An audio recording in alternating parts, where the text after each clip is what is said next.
Պարոն Զուրաբյան, Էդուարդ Շարմազանովը մի այսպիսի հայտարարություն է արել, ասել է, որ մեր երկրում ընդդիմադիր ուժերը թիթեռնիկի կյանք ունեն։ Դուք տեսակ վիրավորված չեք այդ հայտարարությունից եւ արդյոք կիսում եք այդ մոտեցումը։ Չէ, նման հայտարարություն անող ինքը երեք է ծնվել ու չի կարող տիրապետել իրավիճակին, այսքան։ Իսկ եթե ավելի մանրամասնենք, միգուցե իրոք ինչ-որ խնդիրներ առաջացել են, որ տեղին է նման հայտարարություն անելը։ Բնականաբար խնդիրներ առաջացել են եւ այդ խնդիրները առաջացնողներից ասենք թե հիմնականն էլ նույն իշխանական քաղաքական ուժերն են, որոնք որ փոխանակ փորձեին զարգացնել Հայաստանի քաղաքական դաշտը, կայացնել Հայաստանի քաղաքական դաշտը, ամեն ինչ արել են, որպեսզի այն անկատար լինի, որպեսզի իրենք մշտապես պահպանեն իրենց իշխանությունը։ Եվ հիմա ժամանակ առ ժամանակ լսում ենք հայտարարություններ, լսում ենք ինչ-որ բաներ, չմտածված խոսքեր, ինչևէ, ես կարծում եմ, որ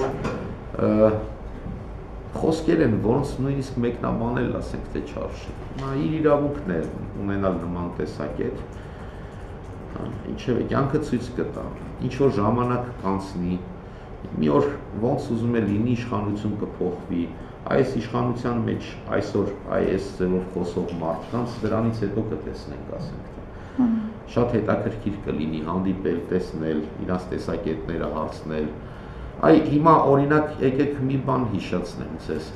Սրանից 5 տարի առաջ Հայաստանի Հանրապետության, ասենք, նախագահի պաշտոնը վարում էր Ռոբերտ Քոչարյանը։ Հիմա գնացեք Էդուարդ Շարմազանովին հարցրեք կոնկրետ, ասենք թե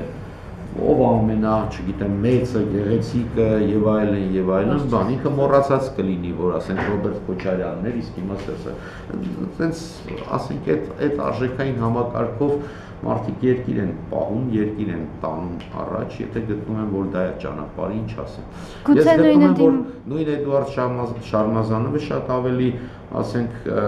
ճիշտ կանի, որ ազգային ժողովի փոխնախագահի ամբիոնից խոսող մարդու կարգավիճակ ունենալով